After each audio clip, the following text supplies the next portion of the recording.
I think it's interesting that when I walked into a Planned Parenthood at 17 to check on some cramps, I had to be inspected to make sure I didn't have a bomb or weapons. I think it's interesting that pro-life people would bomb a building, spreading violence on others. I think it's interesting that 19 students and 2 teachers were senselessly murdered, and the solution was, maybe if the teachers were trained more, maybe give them guns. I think it's interesting a gun has more rights than I do. I think it's interesting when more than 50 Hispanic people died crossing the border, suffocated in heat. It is no longer murder of a life, but that's what they get. They knew the consequence and built a wall.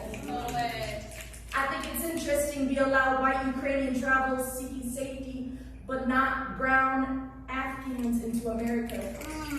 Scratch that. We aren't even letting black Ukrainians into countries, let alone America. Isn't that interesting? So interesting. I think it's interesting that pro-life really is more pro-white.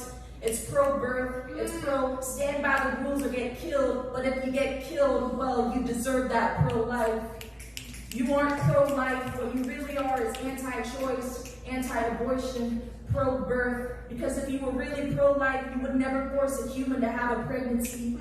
You would never force someone to give birth regardless of disabilities or sicknesses, regardless of money or wants.